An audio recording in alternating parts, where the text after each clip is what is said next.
السلام علیکم students, travel کے متعلقہ انگلش یوزیج کے جو کامن ایرر ہیں وہ آج ہم پڑھیں گے۔ چلو شروع کرتے ہیں۔ We had an interesting discussion with strangers. Say, we had an interesting discussion with the foreigners.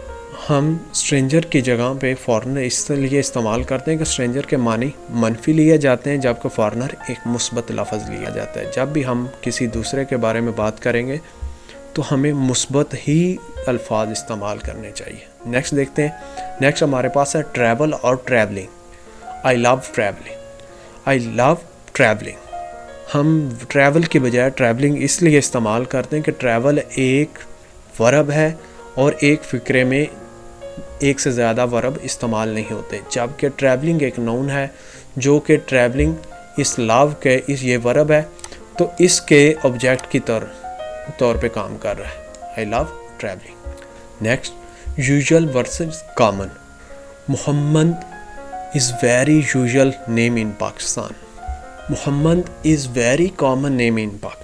ہم یوزول کے بجائے یہاں پہ کامن اس لیے استعمال کریں گے، ایک چیز کی بہت ساری مثالیں موجود ہو تو ہم اس کو کامن کہتے ہیں، نہ کہ یوزول۔ یوزول ہے وہ کہ چند ایک معمول کے مطابق، یوزول روٹین کے متعلق ہوتا ہے، جبکہ کامن جو ہے وہ جو اس لیے استعمال ہوتا ہے جب بہت ساری ایک چیز کی مثالیں موجود ہو۔ Journey versus tour. We went on a journey round the city by bus. We went on a bus tour round the city by. ہم یہاں پہ جرنی کے بجائے ٹور اس لیے استعمال کریں گے کہ بہت ساری جگہوں کی سیر کرنا جو ہوتا ہے وہ ٹور کہلاتا ہے، جبکہ مخصوص چند ایک جگہوں کے جو معائنہ کیا جاتا ہے یا جایا جاتا ہے اس کو جرنی کہا جاتا ہے۔ جرنی، لاہور ٹو فیصل آباد جرنی ایک جرنی ہے۔ ٹور ہوتا ہے مخصوص بہت ساری جگہوں کا وزٹ کرنا۔ Street versus road. The streets between Lahore and Multan are beautiful. The roads between Lahore and Multan are beautiful.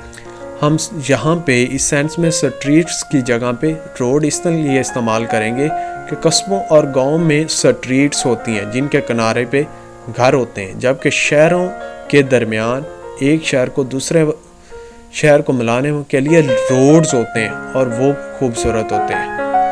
وائج versus journey. Did you have a good voyage? Did you have a good voyage? Did you have a good journey? ہم voyage کی بجائے journey اس لیے استعمال کریں گے کیونکہ voyage کا مطلب ہوتا ہے سمندری سفر، جبکہ دوسرے سفر کو ہم جرنی کہتے ہیں۔ تھینک یو آج کے انگلش یوزیج کے کامن ایررز کے بارے میں۔ See you in the next lecture. تب تک کے لیے اللہ حافظ۔